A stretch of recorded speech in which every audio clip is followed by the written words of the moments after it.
মসজিদের যে জানালা আছে, জানালার গ্রিল পর্যন্ত কেঁপেছে, ঘুমাতে পারি নাই। কোথায় বাস করতেছি আমরা? মসজিদ এখানে, মসজিদের পাশে ডিজে গান চলতেছে।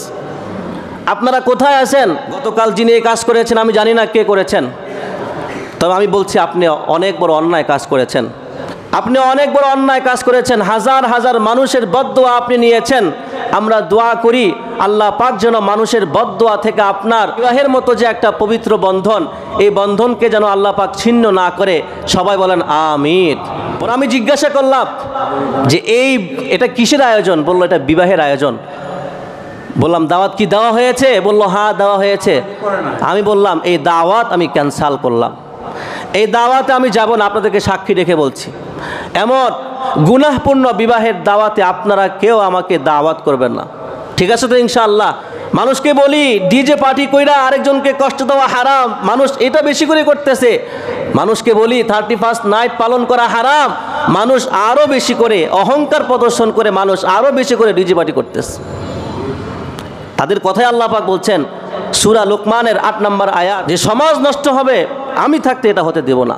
সমাজের ক্ষতি হবে, সমাজের মধ্যে বেহায়াপনা, বেলেল্লাপনা, অশ্লীলতা ছড়িয়ে পড়বে, এটা আমি আমার জীবন থাকতে কখনো হতে দিতে পারি না। আপনারা মনে করেন যে শুধু নামাজ আদায় করা এটাই দায়িত্ব, যে এসে এসে তসবিহ টিপবো আর নামাজ পড়বো, শেষ খালাস, আর কোনো দায়িত্ব নাই? কিসের আনন্দ করতেছেন? এটার কিসের যৌক্তিকতা আছে আনন্দের? মুমিন মুসলমানের জন্য তো এটা হারাম। এটা জানা সত্ত্বেও যে আমরা এই যে উদযাপন করছি, এই উদযাপনে তো আরও ক্ষতি হচ্ছে, সমাজের ক্ষতি হচ্ছে, রাষ্ট্রের ক্ষতি হচ্ছে, মানুষের ক্ষতি হচ্ছে, পাড়া প্রতিবেশীর ক্ষতি হচ্ছে। নামাজ এটা মানুষকে খারাপ কাজ থেকে বাঁচায় রাখে, অশ্লীলতা, বেহায়াপনা, বেলেল্লাপনা থেকে নামাজ মানুষকে বাঁচায় রাখে।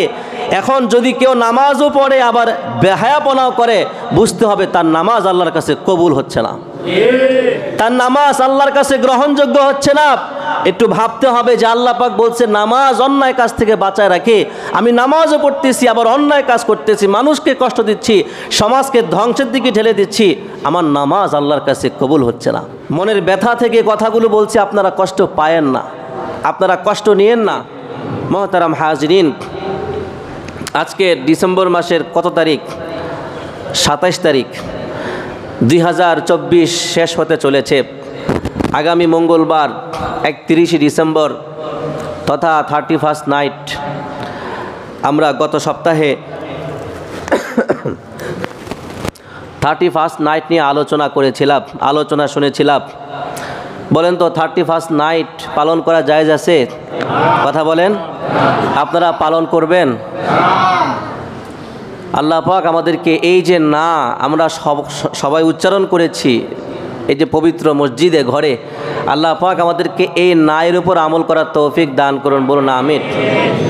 মোহতারাম হাজরিন, 31st নাইটে এই যে আতশবাজি করা হয়, এই যে আপনার পটকা ফুটানো হয়, ফানুস উড়ানো হয়, এতে কিন্তু সামাজিক ক্ষতি হয়, রাষ্ট্রীয় ক্ষতি হয়। সরকার থেকে নিষেধাজ্ঞা এসেছে ফানুস যেন কেউ না উড়ায়। আপনারা জেনে থাকবেন বা আপনাদের জানা আছে যে বিগত বছরগুলোতে যে ফানুস উড়ায় না, ফানুস উড়ানোর কারণে শতাধিক জায়গায় আগুন লাগার ঘটনা ঘটেছে। আপনি উৎসব করতেছেন, আপনার এই ফানুস উড়ানোর কারণে আরেকজনের ঘরে কি আগুন লাগছে। যাত্রাবাড়িতে বছরের আগের বছর এত বিরাট আকার ধারণ করেছে আগুনের যে ফায়ার সার্ভিস এসে প্রায় 3 ঘন্টা সময় লেগেছে এই আগুনকে নিভানোর জন্য। আপনি একটা অযৌক্তিক আনন্দ করতেছেন আকাশের উপরে উঠায়া। ঢাকা শহর এই যে রাস্তায় গেলে তার আর তার, ঘর আর ঘর, বাড়ি আর বাড়ি। আপনি আপনার ছাদে তো ফানুস উড়াইয়া এটা অন্য জায়গায় পাঠায় দিলেন, এই ফানুস যদি অন্য কারো ঘরে গিয়ে আগুন ধরে যায় তখন তার কি অবস্থাটা হবে? এখন আপনারা বলেন এটা কি যৌক্তিক আনন্দ? এটা কি আনন্দ হইল না আরো ক্ষতির কারণ হইল? কথা বলেন। এই ফানুস তো এক জায়গায় গিয়ে না এক জায়গায় গিয়ে পড়ে, যে জায়গায় পড়ে সেই জায়গার ক্ষতি হয়। এজন্য রাষ্ট্রীয়ভাবে নিষেধাজ্ঞা এসেছে কড়াকড়িভাবে যে কেউ যেন ছাদ থেকে ফানুস না উড়ায়, এটা দণ্ডনীয় অপরাধ। এজন্য আমরা এই ফানুস ওড়াবো না। ইনশাল্লাহ বলেন। মুরব্বীরা ইনশাল্লাহ বেশি বেশি বলতে হবে, কারণ মুরব্বীদের আন্ডারেই তো পোলাপানই তো উড়ায়, বাচ্চা কাচ্চা এরাই তো কি ফানুস উড়ায়, এটা উড়াবেন, এটা ক্ষতি। তারপরে যে আতশবাজি করা হয়, এই আতশবাজির এত বিকট আওয়াজ, বোম ফাটালে যেরকম আওয়াজ হয় এই আতশবাজিরও সেরকম আওয়াজ হয়, এতে করে বাচ্চারা ভয় পেয়ে যায়। 2022 সালে একটা বাচ্চা এই আতশবাজির আওয়াজের কারণে মারা গেছে। কিসের আনন্দ করতেছেন? এটার কিসের যৌক্তিকতা আছে আনন্দের? মুমিন মুসলমানের জন্য তো এটা হারাম, এটা জানা সত্ত্বেও যে আমরা এই যে উদযাপন করছি, এই উদযাপনে তো আরও ক্ষতি হচ্ছে, সমাজের ক্ষতি হচ্ছে, রাষ্ট্রের ক্ষতি হচ্ছে, মানুষের ক্ষতি হচ্ছে, পাড়া প্রতিবেশীর ক্ষতি হচ্ছে। গতকালকে সারা রাত ঘুমাইতে পারি নাই, গতকাল সারা রাত ঘুমাতে পারি নাই এই বোমের আওয়াজে। আতশবাজির এত বিকট আওয়াজ, আল্লাহ সাক্ষী আছেন, আমি নিজেও মাঝে মধ্যে ভয় পেয়ে গেছি। জুলাই আগস্টের সময় দিন নাই রাত নাই, শুধু গুলির আওয়াজ আর আওয়াজ, ঠিক না ভাই? ঠিক। আমার কাছে মনে হইলো যে কালকেও মনে হয় এরকম কেউ গোলাগুলি করতেছে। আমি কয়েকবার, আমার রুমটা একটু আবদ্ধ, তারপরও এত বিকট শব্দ আমার কানে এসেছে। আর যারা আশপাশে প্রতিবেশী আছে, পাড়া প্রতিবেশী, তাদের কানে তো আরও বিকটভাবে আওয়াজ যাওয়ার কথা। আমি কয়েকবার পর্যন্ত গিয়েছি যে কোনো পুলিশ আসলো কিনা, বা কোনো হট্টগোল হচ্ছে কিনা, বা কোনো গোলাগুলি হচ্ছে কিনা, আমি কয়েকবার গিয়েছি। কিন্তু আফসোস, গিয়ে দেখি এটা বিয়ের আয়োজন চলতেছে, বিয়ের আয়োজন চলতেছে। শুয়ে আছি, চোখ বন্ধ করে, ঘুম আসতেছে না। 2টার পরে গিয়ে একটু চোখ বন্ধ হয়েছে, এরপর একটু পরপর গানের আওয়াজ, একটু পরপর বোমার আওয়াজ, আতশবাজি, ফটকার আওয়াজ, ঘুম ভেঙে যাচ্ছে। এত বিকট আওয়াজে ডিজে গান চলছে গতকাল রাত্রেবেলায়, মসজিদ পর্যন্ত কাঁপছে, মসজিদ পর্যন্ত, মসজিদের যে জানালা আছে জানালার গ্রিল পর্যন্ত কেঁপেছে, ঘুমাতে পারি নাই। কোথায় বাস করতেছি আমরা? মসজিদ এখানে, মসজিদের পাশে ডিজে গান চলতেছে। আপনারা কোথায় আছেন? কারো বলার মতো কেউ নাই যে কেউ গিয়ে বলবে। কত মানুষ, কত মুমিন মুসলমান নামাজি, তাদের ঘুমে ডিস্টার্ব হচ্ছে, হাজার হাজার মানুষের ডিস্টার্ব হচ্ছে, সমাজের ডিস্টার্ব হচ্ছে, কেউ বলার কিছু নাই, কেউ নাই। সারাদিন যদি তসবি টিপি আর যদি সমাজ এভাবে নষ্ট হয়ে যায়, কি লাভ হবে বলেন? আমার আপনার ইমান মজবুত না, ওমরের ইমান লাগবে।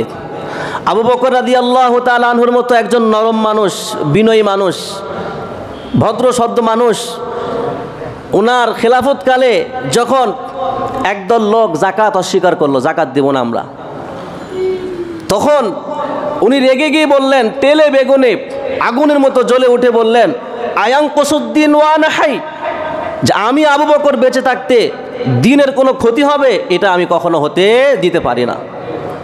আমার আপনার তো এরকম মন মানসিকতা হওয়া দরকার যে সমাজ নষ্ট হবে, আমি থাকতে এটা হতে দেব না। সমাজের ক্ষতি হবে, সমাজের মধ্যে বেহায়াপনা, বেলেল্লাপনা, অশ্লীলতা ছড়িয়ে পড়বে, এটা আমি আমার জীবন থাকতে কখনো হতে দিতে পারি না। দুঃখজনক, খুবই দুঃখজনক। আপনি গান করছেন, আপনি নিজে শোনেন, কিন্তু আপনি যে গান করে পুরো এলাকাকে আপনি গুনাহের ভাগীদার বানাচ্ছেন, হাজার হাজার মানুষের ঘুমের ডিস্টার্ব করছেন। আপনি মনে করছেন যে মানুষ খুব মজা পাচ্ছে, না, মানুষের ইমানদার যারা, তাদের মনে কষ্ট হচ্ছে। এই কষ্ট থেকে বদদোয়া আসতেছে, বদদোয়া।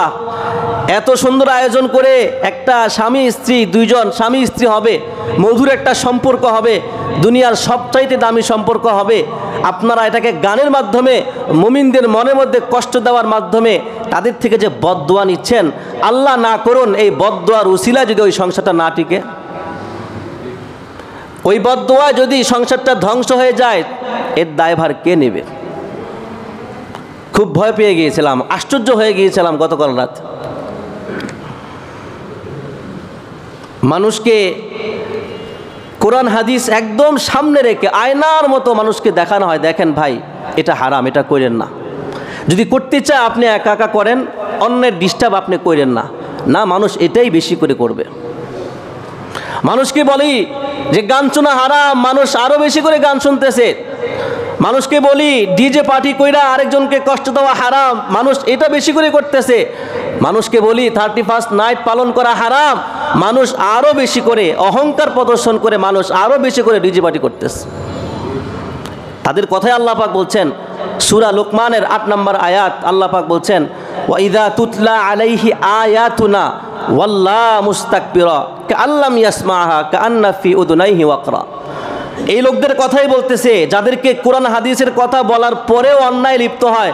আল্লাহ পাক বলছেন ওয়া ইযা তুতলা আলাইহি আয়াতুনা, যখন তাদের কাছে আমার কোরআনের আয়াত পেশ করা হয়, তুলে ধরা হয়, ওয়াল্লা মুস্তাকবিরা, তারা অহংকার প্রদর্শন করে পিছনে পিঠ দিয়ে তারা চলে যায়। ভাবটা এমন আল্লাহ পাক পুরোপুরি ফুটিয়ে তুলছেন কাআল্লাম ইয়াসমাহা, মনে হয় যেন কোরআন হাদিসের এই বাণী সে শুনতেই পায় নাই। কান্না ফি উযুনাইহি ওয়াকরা, আল্লাহ পাক বলছেন যেন তার কানের মধ্যে ছিপি আছে, ছিপি, যে ছিপি থাকার কারণে সে শুনতে পায় নাই। আল্লাহ পাক বলছেন ফাবাশশিরহু বিআযাবিন আলীম, হে নবী এমন লোক যারা হবে তাদেরকে আপনি কঠিন শাস্তির সুসংবাদ দান করেন। সূরাতুল জাসিয়ার মধ্যে আল্লাহ পাক বলছেন ইয়াসমাউ আয়াতিল্লাহি তুতলা আলাইহি সুম্মা ইউসিররু মুস্তাকবিরা। আল্লাহ পাক বলছেন ইয়াসমাউ আয়াতিল্লাহ, এই ধরেন আমি পুরো দৃশ্য বলছি, এই ধরেন আপনারা সকলেই মসজিদে আসলেন, আল্লাহ পাক দৃষ্টান্ত দিচ্ছেন ইয়াসমাউ আয়াতিল্লাহ, এই সকল মানুষ আল্লাহর কোরআনের বাণী শুনল। সুম্মা ইউসিররু মুস্তাকবিরা, যখন বলা হলো 31st নাইট পালন কইরো না, সুম্মা ইউসিররু মুস্তাকবিরা, তখন তারা জেদের বশবর্তী হয়ে অহংকার প্রদর্শন করো তো তারা ফিরে চলে যায়। কাল্লাম ইয়াসমাহা, যেন তারা শুনতেই পায় নাই। এই যে আমার আপনার দৃষ্টান্ত আল্লাহ পাক দিচ্ছেন, এই যে কোরআনের কথা বলার পরেও, হাদিসের কথা বলার পরেও এই যে আমরা অন্যায়ের মধ্যে লিপ্ত আছি, আল্লাহ পাক আমাদেরকেই, নবীজিকে বলছেন এই লোকদেরকেই ফাবাশশিরহু বিআযাবিন আলীম, কঠিন শাস্তির সুসংবাদ আপনি দান করেন। আপনারা মনে করেন যে শুধু নামাজ আদায় করা এটাই দায়িত্ব, যে এসে এসে তসবিহ টিপবো আর নামাজ পড়বো, শেষ খালাস, আর কোনো দায়িত্ব নাই? আল্লাহ রাসূল কি বলছেন? আলা কুল্লুকুম রাঈন ওয়া কুল্লুকুম মাসউলুন আন রাইয়াতিহি। আল্লাহ পাক বলছেন যে প্রত্যেককেই তার অধীনস্থদের সম্পর্কে জিজ্ঞাসা করা হবে। আপনি বাড়ির মধ্যে মুরব্বী, আপনার পোলাপান বাইরে গিয়ে ডিজে পার্টি করছে, আপনি কিছু বলছেন না, আল্লাহ পাক সবার আগে আপনাকে ধরবে যে তুমি কেন বাধা দিলা না, তুমি কেন সায় দিলা, তুমি কেন মৌন সমর্থন করলা, আল্লাহ পাক আপনাকে ধরবে। আল্লাহ রাসূল কি বলছেন হাদিসের মধ্যে যে মান রাআ মিনকুম মুনকারা, তোমাদের মধ্য থেকে যদি কেউ অন্যায় কাজ দেখতে পায়, কি দেখতে পায়? অন্যায় কাজ দেখতে পায়, ফালইউগাইয়িরহু বিয়াদিহি, সে যেন তার হাতের দ্বারা ওই অন্যায় কাজটাকে বাধা দেওয়ার চেষ্টা করে। আল্লাহ রাসূল কি বলছেন? তোমাদের মধ্য থেকে যদি কেউ অন্যায় কাজ দেখতে পায় সে যেন তার হাত দিয়ে বাধা দেয়, প্রতিরোধ করে। যদি সেটাও না পারে তাহলে সে তার জবান দিয়ে চেষ্টা করে, সেটাও যদি না পারে তাহলে সে অন্তরে অন্তরে ওই কাজের প্রতি ঘৃণা পোষণ করবে। আচ্ছা বলেন তো, বুখারী শরীফের হাদিস, কোন আমলটা আমরা করছি? আল্লাহ রাসূল বলছেন মান কানা ইউমিনু বিল্লাহ, যে ব্যক্তি আল্লাহ এবং রাসূলের প্রতি বিশ্বাস রাখে, ঈমান আনে, ফালা ইউযি জারাহু, সে যেন তার পাড়া প্রতিবেশীকে কষ্ট না দেয়। সে যেন কি তার পাড়া প্রতিবেশীকে কষ্ট না দেয়। কোথায় আমরা আমল করতেছি? খালি নামাজ পড়তেছি, নামাজ তো হচ্ছে না। কেন হচ্ছে না? আল্লাহ পাক কোরআনের মধ্যে বলছেন ইন্নাস সালাতা তানহা আনিল ফাহশাই ওয়াল মুনকার, যে নামাজের একটা ফজিলত হলো নামাজ এটা মানুষকে খারাপ কাজ থেকে বাঁচায় রাখে।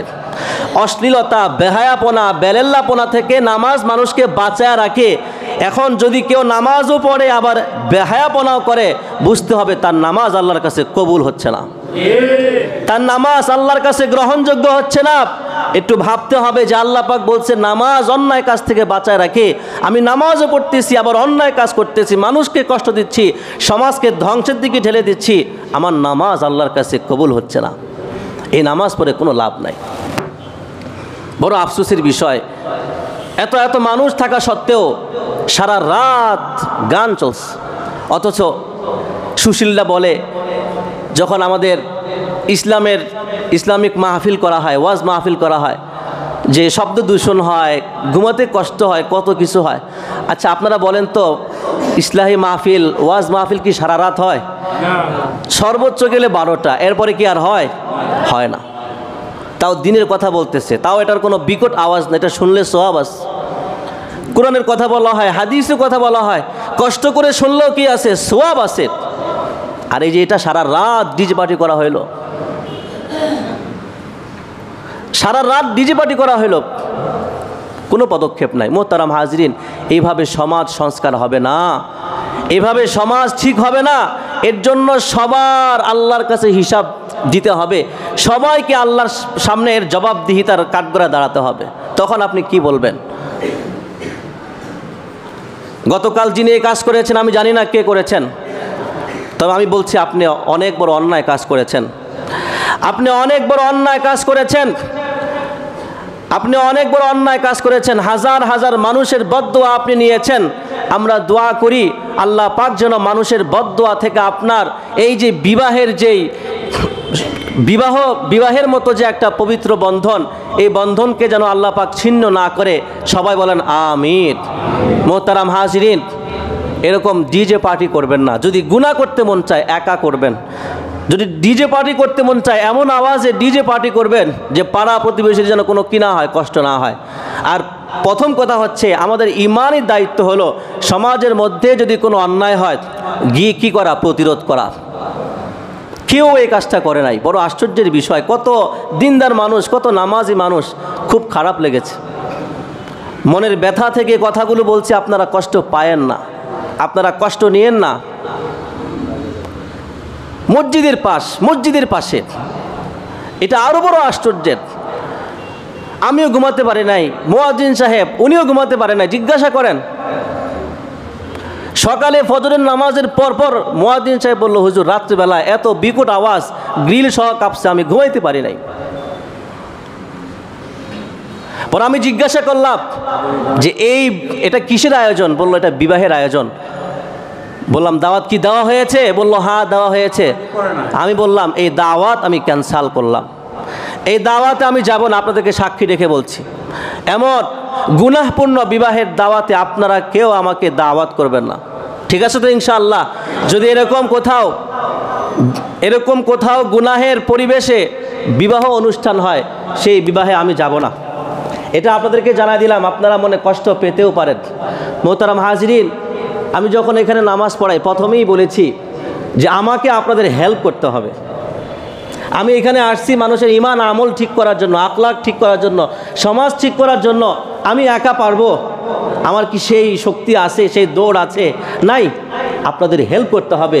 আমি বলবো, ভিতরে বলবো, আপনারা সেটা বাহিরে গিয়ে বাস্তবায়ন করবেন। পারবেন তো ইনশাআল্লাহ?